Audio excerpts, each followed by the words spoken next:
And boom, welcome. This is Tokyo Tonight. My name's Hiko Simon. It is 10:30 p.m. Japan Standard Time. I'm playing around with the setup a little bit, including I've just realized I want to adjust this mic arm a little bit. I have rearranged the room. The people who tuned in for the music live stream, which was accidentally on this channel last night instead of Tokyo Digital Crew, may have noticed. By the way, let me check the gain level on this. I was getting some funny issues with this mic the other week. Let me quickly check that the audio is not maxing out. Is this okay, or is it peaking out at the moment? I'm going to turn down the gain a little bit. Although this should be okay, actually. No, I'm seeing it. Okay, it's not peaking out. So, yeah, that's great to see everyone. Anyway, and what I did last night was the desk that I'm sitting at right now, I've always got it like, I've always had it pressed up against the wall because it's too long to really fit in the, oh, this is doing this thing again. Why won't it remember to not, well, I mean, maybe, but I don't want it to be in follow me mode. So I'm going to turn that off. Boom. And stop doing that, please. No matter how many times I turn the gesture control off, that is fine. So yeah, for the DJing thing, I wanted to stand up and have a certain type of a shot for the DJing thing. I get the point that you couldn't see the BPM, but it looked like I'm watching a few DJ live streams. In fact, one that I think Tudom pointed out to me, maybe I was looking at it and sort of thinking, yeah, I want my setup to look like that. I want to be able to show how I'm DJing, like completely. So I tried turning around the desk, which as a result, I've lost like half of this room. But this is more of a conventional sort of a setup. So I might leave it like this. The desk has wheels, so I can put it back again. So I am interested in what you think. I mean, I suppose this doesn't look all that different, but the point is I am now actually facing a different monitor. I've always been angling side on and talking this way, whereas now I'm just facing square at the desk. So it's a little bit kind of more narrow for me here, but at the same time, this lets me do more with the DJing live streams. How are we all? Hope you're all having a great 2025 so far. Let me get these settings out of the way. Let's see who's here in the chat. Straight up, as soon as I created the stream, Dan H was already there saying hello, only to DJ Sunny Side Up, who's usually the first one to say first. So congratulations, Dan H. You beat DJ Sunny Side Up to the punch there, but great to see you in the chat as always. Mage goes X, good day. Good to have you in here and good day to you, sir. DJ Sunny Side Up. Dan the man indeed, peace and love from Kochi. Hope you're having a great day down there. Seb, nice to see you, Seb. Kerberos Tenshi, cookies, coffee, and Tokyo Tonight all set. Hope you're having a good, is it Sunday morning there? It's probably afternoon in Germany already, right? Anyway, good to have you in here as always. We've got Lara, glad that you can make it as always. Great to see all the regulars. We've got Yoni, our man from Finland, saying moi to everybody and moi right back at you. Aaron, great to see you. Hope it's not too cold, although I'm sure it is still extremely cold where you are, but hope that you are staying warm and having a good Sunday morning there, enjoying the show. Mr. Cordy Chep in from Australia, where it is still midsummer at the moment, so I'm sure that you are having a hot day. Yoni asking, will it boom? I think it did. We got boom. It's kind of funny. I was in the middle of adjusting the mic arm. It's like I should have turned around and said, oh, I didn't see you there. That'd be kind of a cool way to start each stream, wouldn't it? To sort of be doing something else and always turn around to the camera acting surprised like a BBC documentary. Maybe I should do that. No, boom is definitely my style. Basil Brush, if you know UK TV. Does anyone here know about Basil Brush? Maybe no one does. I guess the Australians would. Basil Brush was a British TV show about a puppet fox, and whenever someone said something funny or he found a situation hilarious, he would fall over, suffocating, laughing. And as soon as he could take a huge gasp, he'd shut up, boom, boom, and that's pretty much all that it was. It was, you just wait for Basil to say boom, boom, as many times as possible. And that's definitely part of where I get it from. But yes, boom. That was a digression. Tadom, great to see you in the comments as always as well. We've got everybody. Audio is good. I'm glad to hear that. Vivzilla, Viv, great to see you, Viv. Hope you're doing well. Fantastic. Met up with Viv when I was in Queensland, actually. And yeah, great to see you live in the chat. Good to have you here. Anyone, Swordfish. As it is the anniversary of the Kobe earthquake this week, can I share my experiences or knowledge on what impact it had for Japan? Great topic. You know what? It's one of those anniversaries that I saw it in the news and I didn't really have anything, you know, it's every year it's commemorated. So I didn't actually pick it out as a topic. So good that you brought it up. I'm going to finish saying hello to everybody and I'm going to come back to this topic first because I do appreciate the request. And remember, anyone can ask me for a topic anytime and I actually appreciate the request. The Master, it feels like it's been a while as well. I think you've been in more recently, but great to see you back in the comments. And Mr. Cordy Chep, it's been storming for a few days, but everything's cooled down now. So glad to hear that. It's a bit better there anyway. DJ Sunny said, I've got a birthday gift, an audio interface with a mic and an XLR cable. I'm glad to hear that. I'm curious, what audio interface did you get? Because I got one that I plugged in and I couldn't get it to work. You heard it. You heard the disaster in progress here on the show. So I gave up. Actually, I ended up just going back to the Fifine, like 3,000 yen on Amazon. That may now be broken. Oh, geez. It is light and plastic, but it does the job, and it's super cheap. I mean, all these other ones are expensive. I'm curious what you got. Do tell me. Geez, I hope that still works.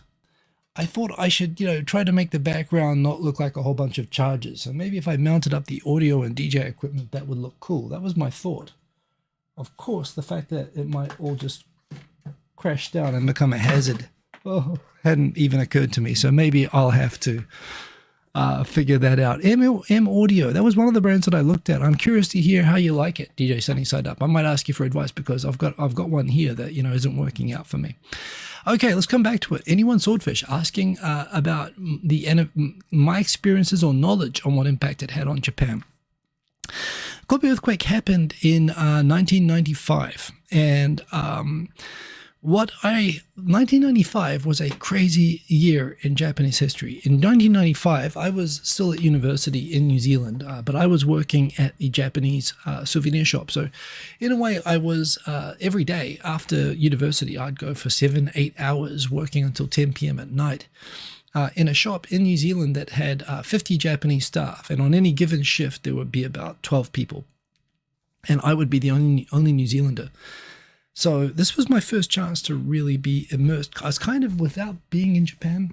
Oh, 1 minute. I've just realized I've got to close the door here. Pardon me. So without being in Japan, I was kind of in Japan. I was surrounded by people from Japan who I could talk to and practice Japanese with every day. And I was enjoying that. But I had to... as I was doing that, I was very much in my phase of absorbing everything that I could about Japan and information about Japan. I was reading about Japan. I was using, at that time maybe, was just when the very first version of the internet and Netscape 1 was around, and I would read the Asahi Shimbun news every day, which is just all text news. Like it was a bit like Kyodo News, the way it just had text articles. So I would follow the news about the earthquake at the time. I had friends that I made through that. And in fact, through my Japanese, I had my first Japanese girlfriend, I think, from 1995, now that I think about it. And one of her friends was from Kobe. And so there was something about that happened early in the year, but by the end of the year, I remember I wrote a book that was written by an Australian journalist who was assigned to covering Australia that year. And it summarized all the news that happened in Kobe, in Japan that year, including, there was a big year for news. Three really big notable things. One, the LDP lost an election for the first time, and that had all sorts of a lot of political dramas and intrigue. There was the Kobe earthquake, and there was the Aum Shinrikyo nerve gas attacks on the Tokyo subway system, and all the drama associated with that crazy cult. And so this book was basically a summary, sort of a summary of how this guy had spent this year in Japan and sort of, explaining all of these things in detail. And as a kind of critical journalist, and this was really where I was still familiarizing myself with Japan from afar, and there was no YouTube yet, so the best I had was these books. I remember the chapter on Kobe kind of highlighted all the things that went wrong in Kobe, like a good Australian journalist would do. And I was reading it with a lot of sort of shock and outrage at how badly, and I think even in Japan, there was consensus that the disaster was badly handled. And a lot of the subsequent disasters, including the Fukushima disaster, definitely they always talk about how a lot of the lessons from the Kobe earthquake came back and actually informed and made sure that later earthquakes and disasters were better informed and handled a lot better. So I remember reading this thing and being intensely, like every single word I was absorbing up because I was so desperate to get to Japan. And you know what? At the start of that year, I'd been to Japan on my way to Spain for 3 months. I was doing Spanish for my degree. And so the summary about Kobe, as I understood it, and that I read a lot about, that really sort of shocked me. And I ended up going to work and to friends and so on who had family in Kobe and whatever.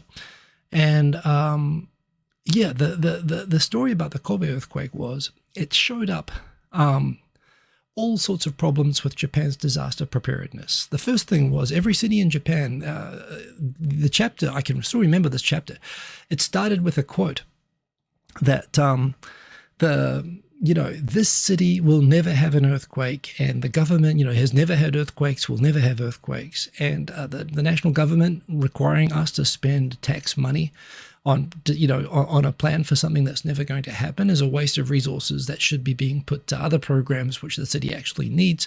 And as such, we will oppose this, which was quoting the mayor of Kobe apparently 2 or 3 months before the quake happened. And it's true, Kobe didn't have a known fault line, and it didn't have a history of earthquakes per se. For a country which has earthquakes everywhere, I wasn't aware that there was a city considered to be safe from earthquakes in Japan, but apparently Kobe was it, pretty much. And yeah, like just a couple of months before, the mayor literally opposed being told to do anything to prepare for disasters there because it was unnecessary, because Kobe was like earthquake proof. So a bit of a Titanic-esque start to the whole thing. When it happened, some of the things that stood out about the response. First of all, most people who died during the Kobe earthquake didn't die in the quake itself. The quake was an enormous quake. And if you can see, this is one of the first ones where there was CC camera footage, and you can actually see videos of the quake in real time. It's one of the first ones where there was a lot of video footage of the quake, which before that you didn't really have. You'd always have aftermath video and photos, but not of the quake. Of course, you had these famous images of the highway, which tipped over, and various buildings that sort of collapsed. But when it happened, most of the people who died in the quake, there was a combination. People who died from the quake would die often in collapsed buildings where there was just no mechanism to go and access those people to rescue them. And so this was the thing. Not many people died crushed by the buildings, but they died of hunger and starvation and exposure, being trapped in the buildings without any organized sort of rescue to come and get them.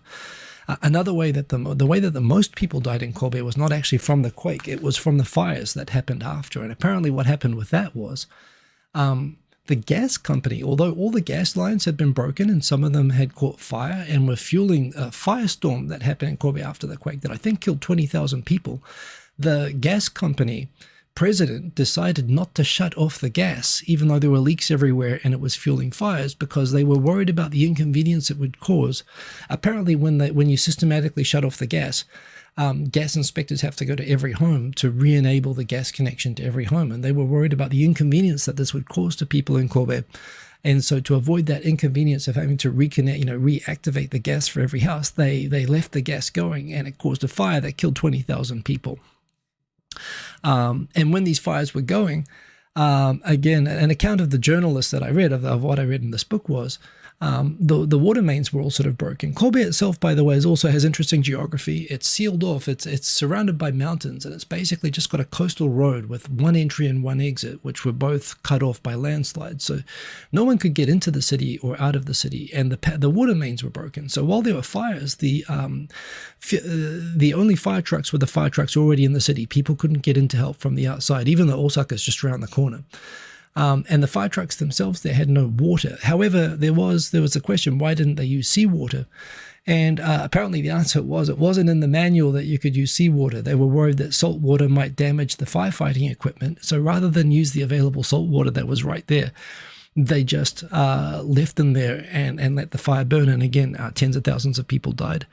And another thing was when the government activated the self-defense forces to go and help with the rescue, which has become routine in Japan for the time that I've been in Japan from 1998.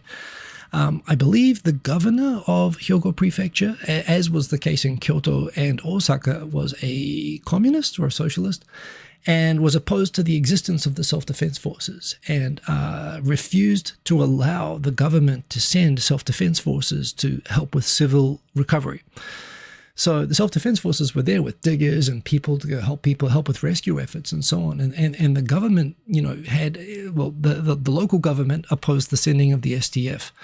And the national government apparently took more than 2 or 3 days to arrange rescue crews to go and get into Kobe.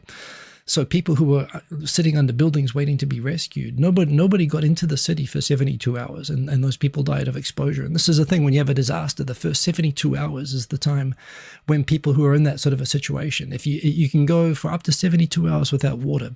So if you're trapped in a building, you got to be rescued within 72 hours. That's when the maximum chance of saving life is. And the government response didn't start until 72 hours after.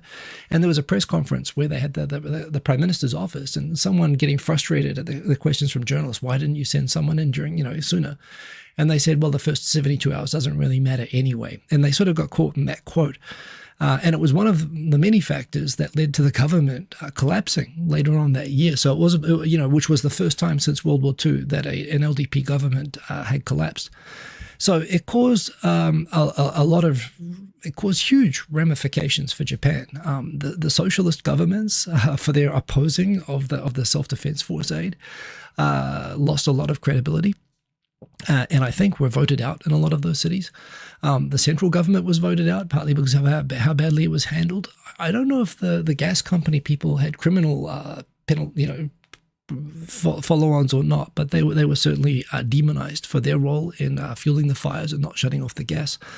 The other thing that happened all over Kobe was it became clear when you had buildings collapse and when you had the highway collapse, buildings that were supposed to have steel reinforced concrete were often found in the concrete just to have wooden pillars, which what had clearly been happening was gangster affiliated and corrupt and, just scamster construction companies were saving money by skimping on construction materials where they had promised earthquake-proof steel-reinforced concrete, and that had been basically kind of what you saw in Taiwan in the earthquake that happened in, I think, around 2000. Some of these buildings that just fell over really neatly, you could look in and see that they had just been using wood frames. And this prompted a change to Japan's construction laws.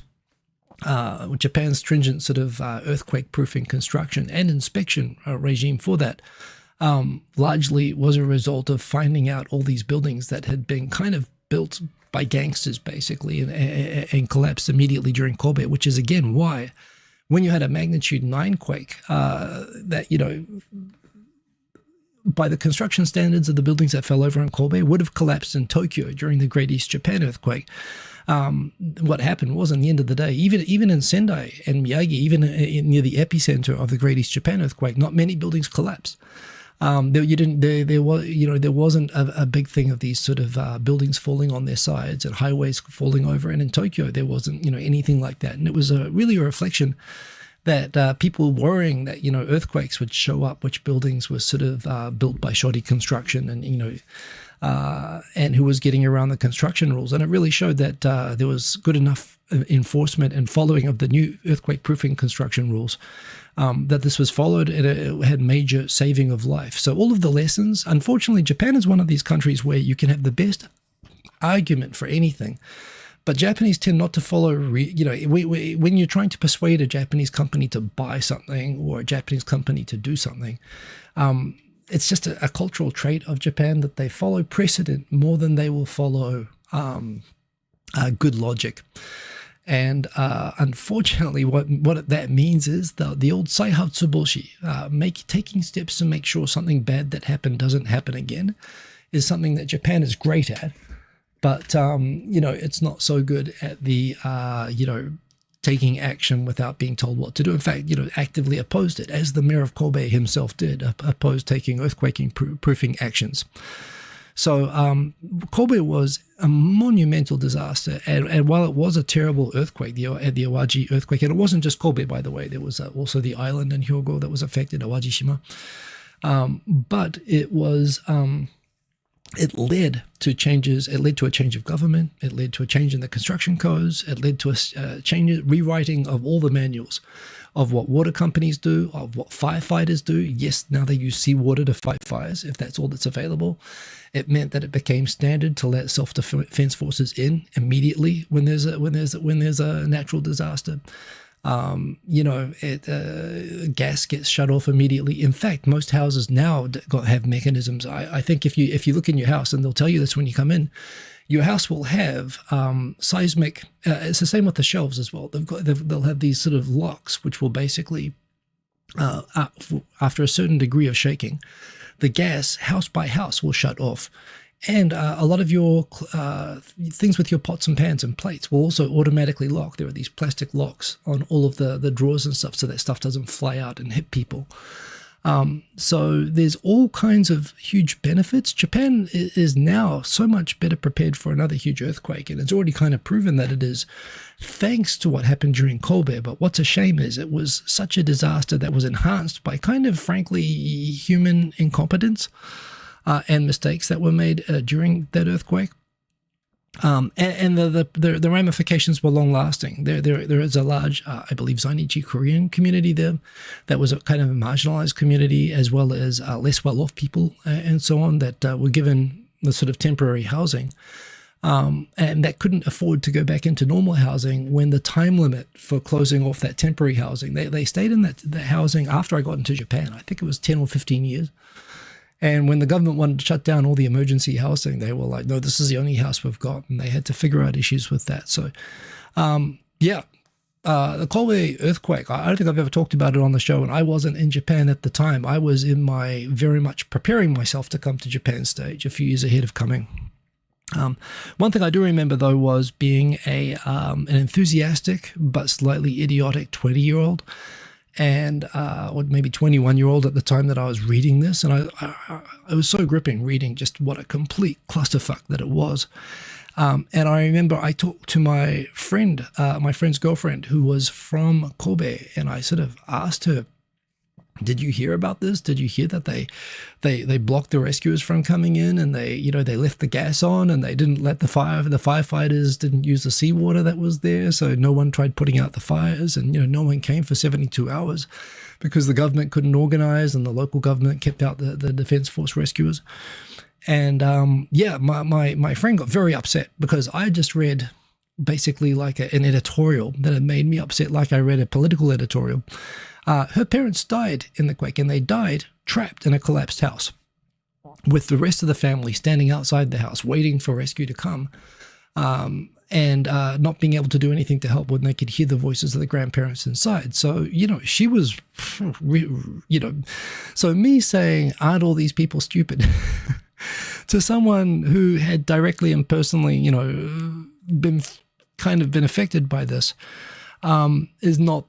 that wasn't a cool way. I found something sort of politically and newsworthy outrageous, and not really thought, oh, this really could affect a person, especially if they're from that city. I mean, everybody from that city was affected, and that was an important lesson to me on being a bit empathetic and not being a dickhead about that sort of thing. But at the same time, it's part of what fueled my interest in Japanese politics and news.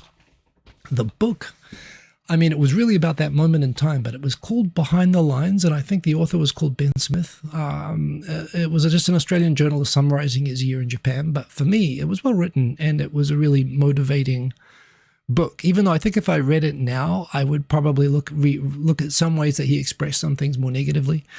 For me, it was my opening to my interest in news about Japan, which is Tokyo Tonight. So really a monumental thing. And that is my take on the Kobe earthquake. It was a terrible tragedy that was made unnecessarily worse by lots of things. But because it went so perfectly bad in almost every way possible, it allowed Japan to create these amazing manuals for how to construct buildings, how to respond to emergencies that we've seen be implemented, amazingly well time after time since then, and we will. And this is something that Japan does well. It's such a shame that, preventable things happen, but Japan does this thing that they'll let things happen, but then they'll analyze to death what happened and try to make sure it doesn't happen again. And that's what we all get the benefit of. So we owe something to Kobe for its suffering, that we all really get a huge benefit from it, as we also will from the Great East Japan earthquake.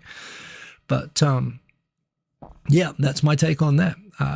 Quick look at the comments, just seeing who else is in here. Hoping that you can stay up. Of course, everyone in Australia, I do appreciate you staying up later for this, but I do appreciate that.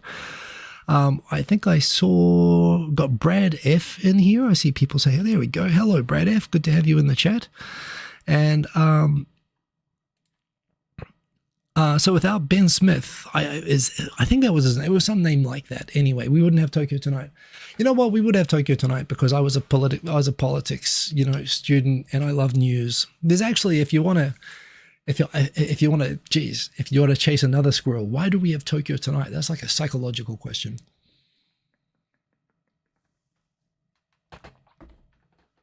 I'll tell you. I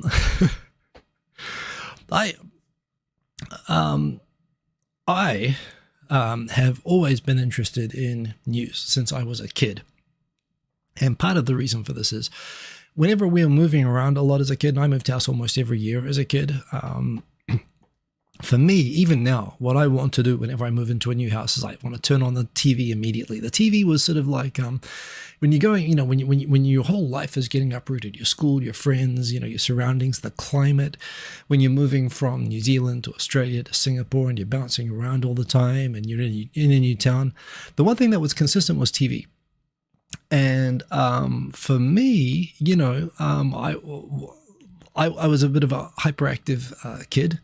I remember being told to, sent to the class when I was in elementary school. When I was very young, I remember being sent to the slow kids class to practice speaking slowly. Sometimes I used to speak too quickly. I love TV, and I was also good at negotiating with my parents. And I just watched the garbage. We only had 2 channels in New Zealand, and I memorized the entire TV schedule, and I'd watch every single show. We get a VCR from Singapore, so I could record the TV, and I'd watch shows over and over sometimes. So my parents hated that I was a TV addict, probably the same way I dislike how much time my son spends playing video games. But different period. Back in those days, it was just watching TV. And my parents, the biggest punishment was, the grounding was, I wasn't a TV ban for a week because they thought I was watching too much TV anyway. And my little lawyer brain, even as a 10-year-old, would say to my parents, well, okay, I'll stop watching TV, but can we agree that it's okay for me to watch TV if it's a documentary or the news? So it's something that's good, educational content. I don't know how I came up with this. I didn't really want to watch the news or watch educational content. I was just a TV addict, and I just, even if it was the dirty fentanyl, I just needed a shot. And so my parents allowed me. They took me up on that, and so I was allowed, even during TV bans, to watch the news and to watch documentaries. And I got really into space documentaries, and I'd record them and watch those over and over, and I'd watch the news every night. I have an unbroken chain of television addiction from being an 8-year-old, where even when I was put on bans from TV to break the addiction, which it did, the addiction was never broken for news. And you combine on that my father, who was in the New Zealand military, which we do actually have a small military, and it's small but very professional. My dad was in the Special Air Regiment, the Special Air Services, SAS, for a time. He was in the infantry, and he'd get sent around the world and sent off to do things. And I think for a time we were traveling on diplomatic passports attached to that. So he had kind of a cool job that I didn't really know anything about what he was doing. But it made me interested in international politics from when I was young, and I would always just follow and show an interest in that sort of thing. So this is where my angle on every country and so on. It's why I love The Economist so much, is always through the news of that country and that culture. That's how I was going to get into Japan. So while I was trying to digest and get into Japanese news, reading a book that, a bit like what I try to do for you all, breaks down and really digests and explain the context of news and why it's interesting and why it's important. I did that through a book with this Ben Smith guy. but no doubt I would just have digested news furiously about Japan and kind of ended up doing this anyway. But certainly Ben, he got in there. So yeah, that was a big help. Crypto Eerie, are you in Denmark? That's really cool. I had no idea that you were outside of Japan, actually. That's very cool. Or you're just there on a trip. I admit I've watched a few of Crypto Eerie streams, and I do not know enough about crypto to sort of keep up. I've watched a couple. It is super interesting, and if you're into that sort of thing, believe in yourself. If you're in here, you should definitely, you have to be subscribed to Crypto Eerie. Like, she gets really interesting people on that talk about all that stuff. Nice to see you in the chat. Anyway, we're at the halfway point, so this would be a good time to start the show. And y'all are awesome. 19 likes, 26 people watching. I'm glad that you're liking this. Sometimes the best shows are just where I just don't do anything. I just sit here and just talk to myself. Who knows? This could be a new formula. By the way, for the other topics that we've got tonight, there is one that I really want to talk about, which is Dogecoin. Thoughts on Trump's coin. You should, everybody here, if you don't, you should all be subscribed to CoffeeZilla. CoffeeZilla is amazing and fun, and everything I know about crypto and how it's all just a high, well, you know what, I've just introduced, hey, if you're into crypto, go watch Crypto Eerie. And if you're skeptical about crypto, or even if you're into crypto, frankly, and you just want to be entertained and see all the scoundrels that can be involved in that, including Trump's coin, go subscribe to CoffeeZilla. CoffeeZilla has a beta channel called Voidzilla, where he talked about the Trump coin, and apparently it's as bad as it sounds like it is. Like, he was kind of astounded about it, just at how brazenly bad and set up for insiders it is. I don't know. It's all on brand. I mean, this is what America wants. Bless you all, you know, so you're all going for that.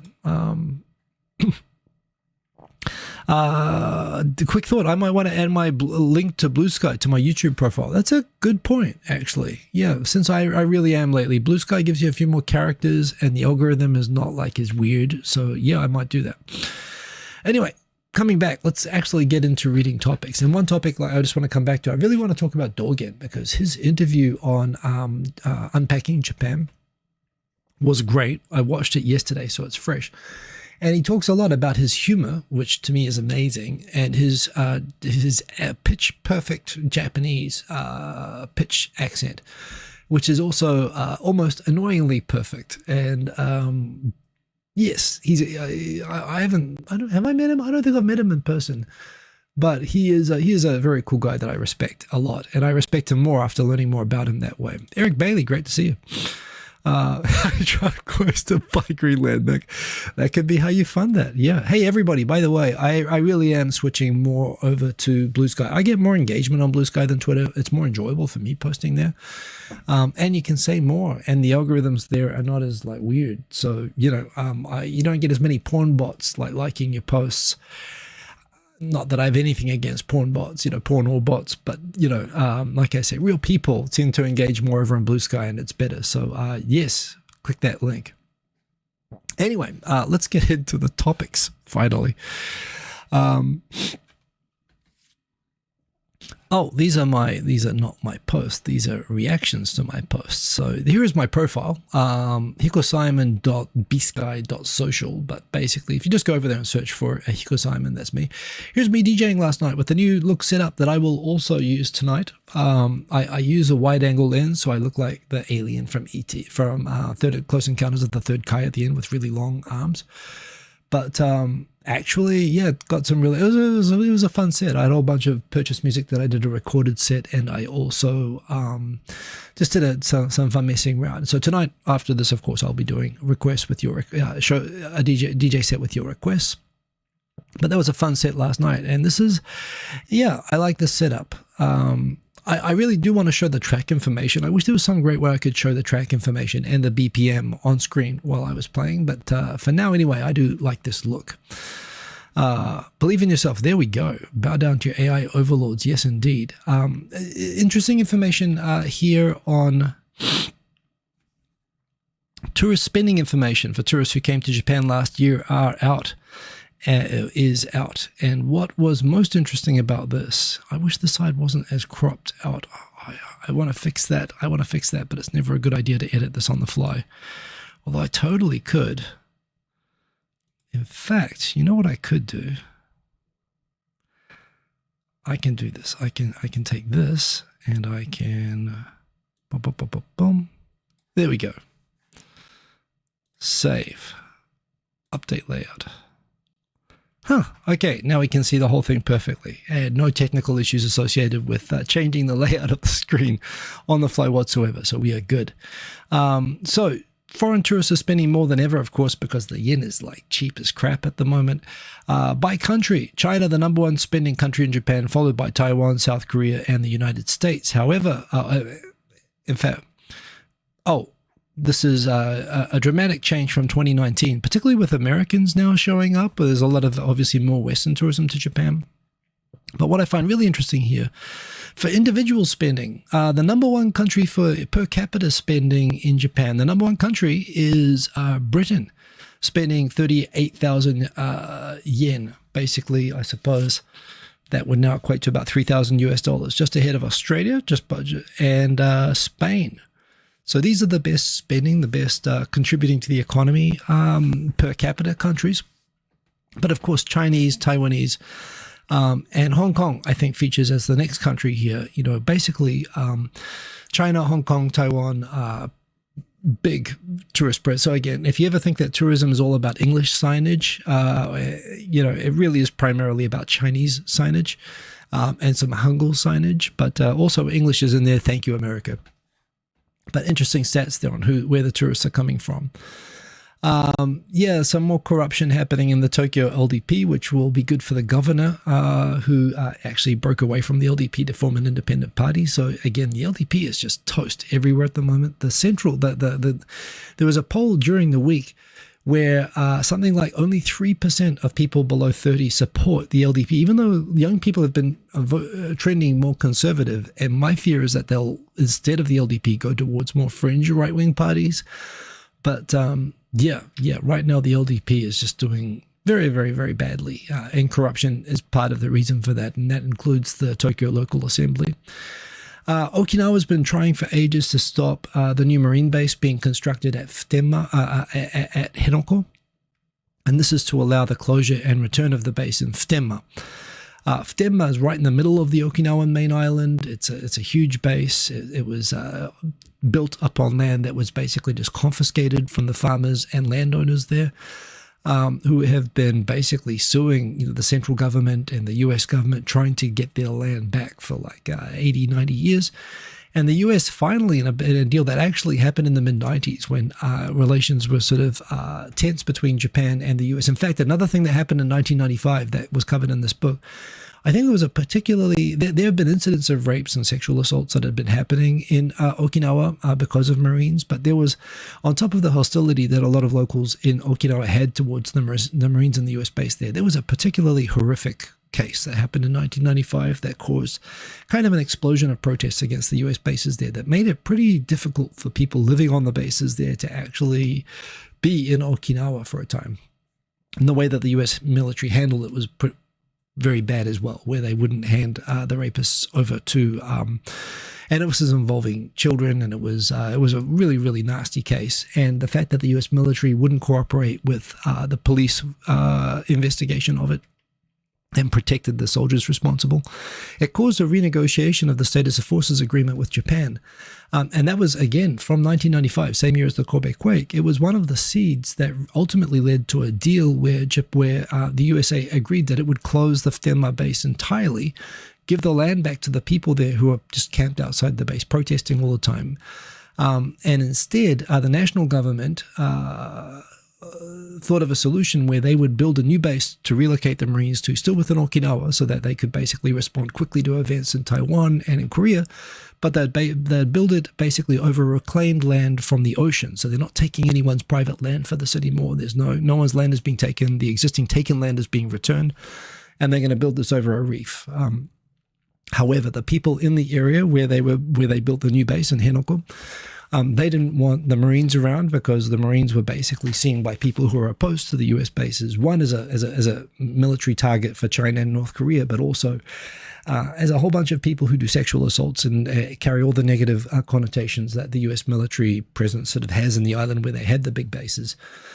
So there was sort of vehement opposition from some people, but on the other hand, for the people in Henoko around there, of course, it's a huge economic boost as well, including for the construction companies that are making the base.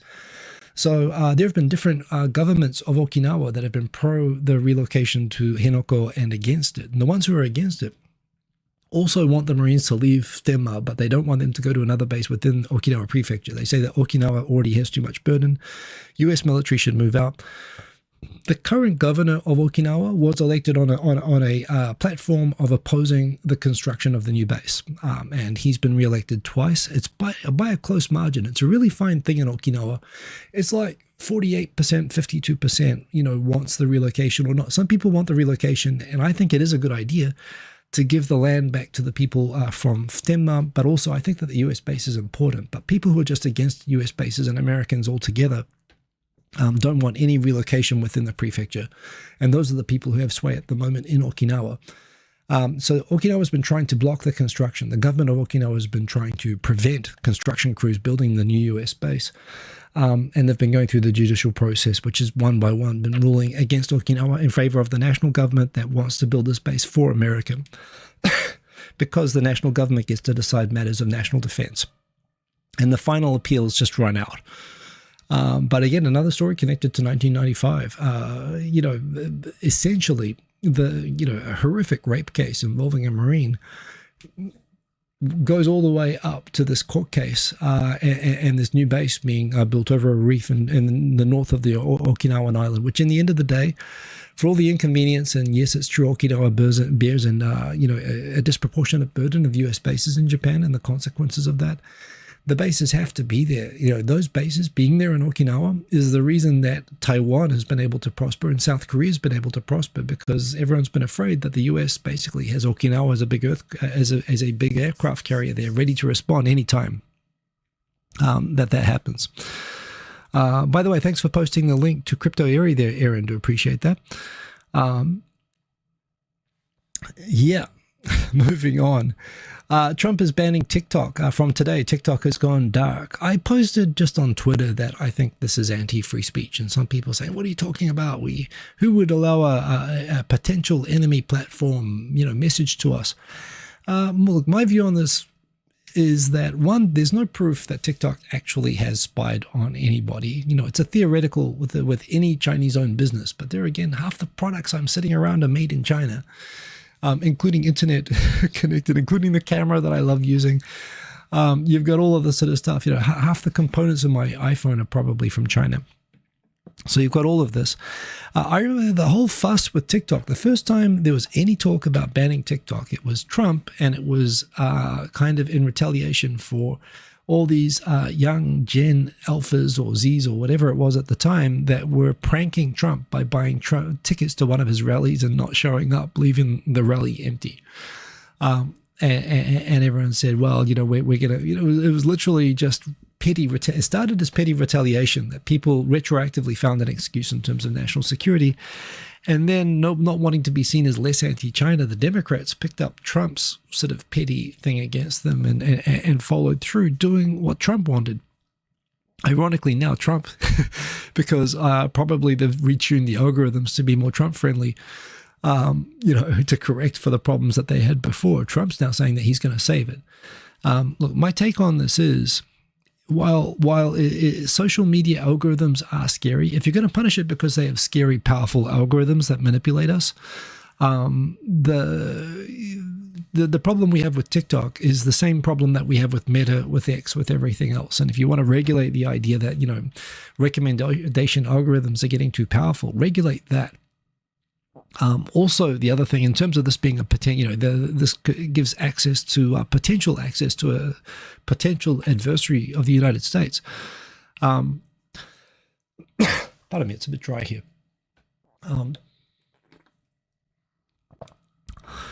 When I grew up, and my dad was in the army, and I was interested in politics and documentaries as a very, very boring 10-year-old in the 1980s.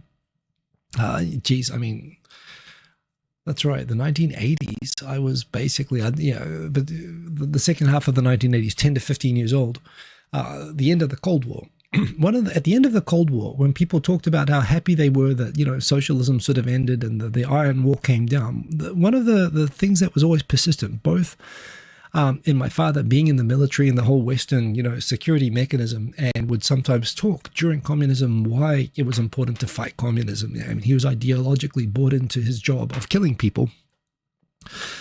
The most compelling argument that was accepted by both by people on the Eastern Bloc and the Western Bloc was that, you know, the West, you could read Pravda and TASS, you could read Russian news sources, you could, you know, there was an openness of information and a freedom of information that existed in the West. That you could see socialist countries appear so afraid of ideas. The people that they, you know, the famous poets and writers and musicians that they would put into jail. The stories about how people would like have secret parties in Poland and Romania to watch, you know, Knight Rider, you know, pirate copies of, you know, Western entertainment that was brought into the company. You know, rock and roll, how you know, smuggling jeans, and there would always be the scenes in the movies where spies would bribe people in the Soviet Union to help betray their country in exchange for a pair of jeans, or some Beatles music or something like that. And certainly the news coverage at the time of what people were celebrating when they had access to the West all of a sudden, they would talk about how, you know, the music and the entertainment and the freedom of information from the West, it was this idea that it was, you know, socialism so feared outside influence of ideas coming into their countries that they rigorously censored and banned, you know, everything. And it was this idea that the West, the proof that the West system was superior was that we didn't feel so afraid of information, that we restricted information. And yes, it's very different when you're talking about the current age of AI and algorithms and, you know, all this sort of stuff. But to me, the idea that, you know, 30 years later, I would be growing up to see America being the one censoring information from Chinese media companies because they're afraid that there might be information there that might somehow recruit or convert Americans into Chinese spies. To me, this is America acting like the Soviet Union did. That's how I look at it. And, you know, this idea that, one, where's the harm that's happened? And two, who else has banned them? I mean, no one else is banning them. You can watch TikTok here in Japan. You can watch it in Australia. You can watch it in Canada. Kids love it, apparently. I don't give a shit. I don't watch it. But the idea that we're, you know, the idea that we've retroactively made up these justifications for banning a social media service like this, it's such a bad precedent for censorship of the media. And I think it's being done for the wrong, and it just sends a signal of insecurity. That to me makes it look like, in comparison to a time when you could say we're on the right side because we're not afraid of ideas that disagree with ours, but you're afraid of our ideas. It feels like that's reversed, and that makes me very sad. So this is why I really think that the TikTok ban is just as a symbol of the times. It signals something very bad that I don't like. I don't think we should be afraid of information from China. They should be afraid of, you know, we shouldn't be fearing freedom to access ideas from China. You know, the way that we assume they're afraid. I mean, it's China that has the Great Firewall. They're the ones that are afraid of ideas, but we're becoming like them. Literally, countries are moving towards setting up these sort of national internet firewalls, which I think is just an awful development. So anyway, that's my view. Nessa in the chat? Yes, you are. It's not like the Soviet Union, it's like Putin's Russia. That's the model being spread and copied by oligarchs and authoritarians. Sure. Well, and the thing is, it's of course a given that, you know, Putin's doing what the Soviet Union did as well. You know, that Google, for example, is shut down. I think they owe like $1 billion or something in fines for not censoring content in the Soviet Union. So yeah, maybe it's a continuation of that as well. And maybe you're right, it's the whole world just turning, it's this shitification. But to me, I look at it in that context as someone who remembers the very end of the Cold War. It looks a lot like that. Kids, remember to dust the filters on your air purifiers and your heat pumps in the apartments, because that's right, otherwise they work harder. Narita is trash. When I came back from New Zealand, I went through Narita. You can get through Haneda Airport in like 15 minutes. Even with a suitcase, you can get through there quickly. Narita, you're just stuck there for like an hour. The systems there are terrible. Whoever's running Haneda should like be appointed as a consultant to go and brush up all the other airports in Japan. I think Haneda Airport, actually, the way that it's run, is up there with Changi Airport. I think it's one of the best airports in the world. Narita is trash. Unfortunately, a lot of airlines, including New Zealand Airlines, don't have the political clout to get a slot at Haneda. So they're pushed out to Narita, but it's very much now, it's gone from being the only international airport in Tokyo to really being an absolute second-rate one that no one wants to use. Toyama is a hot new travel destination, which is one of the many places in Japan off the typical Kyoto, Osaka, Tokyo beaten track. That definitely should be a new hot travel spot in Japan. When I was working my first job, this was one of the places we had an IT project out at Toyama that I never went to, but people who got sent out to that project famously would like quit at the end of the project so that they didn't have to come back to Tokyo and they could stay in Toyama. And all the foreigners who lived there talked about how great it was. So I've heard nothing but wonderful things about Toyama, and if you're planning a trip to Japan, absolutely, it sounds like it's a great place to go. I put out a whole lot of videos that I've been watching lately and channels that I enjoy. Lex Friedman's videos are too long and I don't have time to watch most of them. I watched the AI dubbed Javier Milei, president of Argentina. I've never actually heard him speak for himself. I've heard that he's a radical economist and all this sort of stuff, but hearing him speak in his own voice, it sped up. The AI was amazing, how expressive and clearly matched it was, and it was really compelling. Even through an AI voice, it was really compelling listening to him.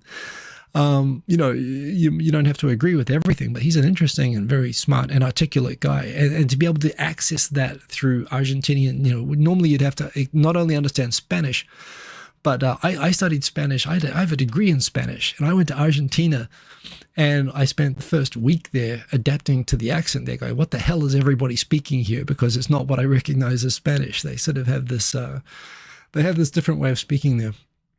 What a time to be alive. We get to see all of the I feel like this is just opening up access to personalities and information from so many countries that we don't have. And this is where this was, other than the fact it's a really interesting interview, I thought it was just fascinating watching the technology there. I love extra history. It's like animated history storytelling, and it is great. Lawyer in Japan, for women lawyers in Japan podcast run by a New Zealander, but it's a great channel if you're interested in the legal professional in Japan. Some other channels. Currently Hannah is amazing. She makes, I think, some of the best travel videos in Japan. I think I like her videos better than I like Chris Broad's. So, she doesn't need my recommendation. She has 500,000 subscribers, I believe. But I'm sure you're all subscribed to her if you're subscribed to me. But if you're not, you should be subscribed to her. And the fact that I had no idea she could trail run 100 kilometers over like a week. Just the feat of this video, which has a twist. I won't spoil it, but this is a great video, and she's got a great channel. Nihonjon, who were actually featured in the Happy video that I feature on my channel, and I've met him in person at a couple of YouTube events before he even had a channel. He was one of the early watchers of Tokyo of my channel, maybe even before Tokyo Tonight, and he's just set up this channel of basically, what is it? Or the Otaku Files, or it's a video series about idol groups and otaku culture and personalities in Japan. And it's so well made, it's so professionally made, the story. I'm not so much into that culture myself, but the way that he presents it and storytells and professionally edits, this TV quality stuff, it's one of the best. If you're into if you have any interest in modern Japanese pop culture, specifically, otaku idol culture, not looking at anyone in particular, Kerberos Tenchi. If you're not subscribed to Nihonjon, you're an idiot. This is a channel that's smaller than mine, and it should be much, much bigger. It's going to be bigger than mine in like 2 weeks, probably. It's awesome. Unpacking Japan. This is a guy, I think a French guy. He lives in Osaka. Apparently, to be on the show, you have to be about 50 times bigger than I am, and you have to travel to Osaka to be on it. But he's had some great guests lately. Mr. Yabatang, who you probably all know about if you through Instagram and so on. He funny, great sort of character to follow. but this is the man behind Mr. Yabatan talking just for like, I think 1.5 hours or an hour, just about his story and his life and his approach and everything. And he's a really cool guy. He's like a Norwegian guy and lived in Japan. And I don't know, it was a really fun interview. So I really, really enjoyed that. But I wanted to talk about Dorgen. I've talked about Dorgen before. Dorgen, whenever he posts something on Twitter, I'm always like, damn you, Dorgen. Every single time you say something that's clever and funny and witty and you never put a single foot wrong and, you bastard. You know, basically that's how I said. I always react angrily to how amazingly, consistently clever and funny his videos, which are often short, sometimes like shorter than 2 minutes, you know, and his tweets, you know. And he talks again. I don't think I've ever met Dorgen in person, but the interview, it sort of goes through where it basically shows just what an absolute psychotic geek he is, and I mean that in a very complimentary way. He's basically, it's this thing where you talk about anyone can do anything, right? Anyone could do what Dorgen does. He just became obsessed with wanting to learn more about pitch accent and convinced a university professor to teach him and one other person from Ecuador a course on it over a year. So, you know, where there's no real Japanese education, you know, focused on pitch accent for Japanese, he basically nagged a professor into doing it and just spent a year focusing on it when no one else was doing it. And he sort of mastered it as a result. And same thing when he was talking about some of his funniest tweets, including a tweet that I remember where he said, the greatest tragedy of Japan is that, what was it? It was Japan doesn't have Mexican, you know, Japan doesn't have good Mexican food. You know, what's the, you know, Japan has the best, you know, the tragedy of Japan. I mean, I'm paraphrasing because he says it perfectly and he says it more concisely. The tragedy of Japan is that it has the best toilets in the world and almost no Mexican food. What's the point in owning a Ferrari if you never take it to the track? It's a genius tweet, and it, you know, blows my mind that I'm here like, damn you, Dorgen, you did it again. And he explained how when he made that tweet, he like obsessed over it, adjusting the words and doing like statistical surveys and thinking of different brands of cars. He spent a month working on that like perfect tweet. And it drives me crazy because when it comes out, I'm assuming he's just sitting there on the crapper, probably after eating Mexican food, and he just comes up with this stuff and he puts it out and it's perfect every time. But no, he works really, really hard. And the difference is and it's not necessarily, I mean, I'm sure he is actually a smarter than average person, but you know, it's not that he comes across as a complete genius, but it's just he's just willing to work more than most normal rational people do at getting everything right, and it just makes me respect him so much more. The pitch accent thing, by the way, myself and some other long-termers and some other sort of, and look, I do okay at Japanese. I'm pretty fluent. I used to do this whole channel just in Japanese, and I'm considered, you know, to have pretty good pronunciation. I think I do. I think I actually, I would normally, I'm not so hung up on this now, but I think for a long time I would always sort of be, even in a room of people who are pretty fluent in Japanese, I'd often be kind of the one who would like surprise people the most, or would come across as, oh, but he's got the most natural Japanese, and they'd always point at me and I was like, yeah, I'm pretty good. But the thing is, I couldn't confidently, if you tell me, you know, to tell you what's the proper pitch difference between hashi for chopsticks and hashi for bridge, which one's hashi and which one's hashi.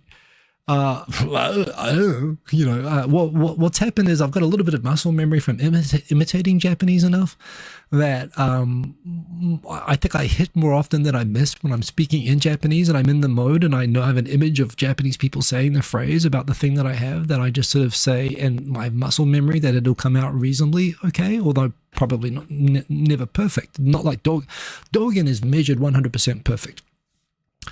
But I also do this other thing that I think Japanese people do as well, that I have the experience of being a mumbly teenager, that, you know, whenever you're not sure about what pitch a word's supposed to go, just mumble it, just make it flat and go really fast. Hashiwatate, hashiwatashite. You know, you can sort of, even if the accent's on the wrong part, you can just sort of, you know, cram it together and flatten it out and say it really fast, and hopefully nobody will notice. So I do that, whereas he's actually gone to memorize perfect accent for everything. There is a thing about Dorgen though. his Japanese is kind of perfect, but it's almost like it's too perfect. It's when you have a German person who's like been to a British university and has memorized perfect Queen's English, and they speak this immaculate English, but they speak it's almost so perfect that you know that they're not English. I mean, you talk about countries of people who can't speak their own accent. English people are like, Swedish people, I think on average speak better, more correct sounding English than most English people because they've got such strong dialects and accents in the UK, and just people just destroy their own English the way they destroy food. So, it's kind of funny. Nobody speaks their own accent actually that perfectly. And, Dogen has almost like a kind of overly perfect Japanese in a way, if there's any critique I can make of it. But it is amazing, actually, how he has mastered that. Because another thing is that we're just tone deaf to pitch because it's not a thing. We have emphasis on syllables in English, but we don't have pitch. Asian languages have it, but European languages don't. So you literally have to grow muscles inside your ears that we don't have. So the fact that he's done that and he executes it and how he pronounces so well is amazing. He's a genius. I love him. He's a great guy. All of this stuff, we are up on time. Covered actually a lot of topics today. I didn't think I had that many topics, but I've had it. Good old Dogen indeed, Justin Connolly. So yeah, anyway, I am going to reboot the computer so that the sound card doesn't freak out as it sometimes does when I set up for the after party. So I'm going to wrap up there. I hope you enjoyed the show. Remember to subscribe. Remember to like the video if you like the video, because I do appreciate that. Good to see you in there, Justin Connolly, by the way. That was a fun show. Sadiq made it. Good to see you, Sadiq. So yeah, thank you for keeping me company. Thank you for the topics at the beginning. I actually really appreciate the Kobe thing because I didn't really have it as a news topic per se, but if you're interested in it, like I say, I'll unload on any topic the way that I just did on the Kobe topic. So I love that. Great to see so many people. Hope that everyone's having a great 2025. Do stay safe. Brace your world bracing itself for Monday in America. It's going to be an interesting, it's we're always living in interesting times, but there you go. So yeah, give me a few minutes. I'm going to set up the after party, but go hang out. The link to the after party, Aaron's posted it there. Keep me company over there. You can make the requests over there, and it'll be a lot of fun. So I will see you over there soon, and boom, peace.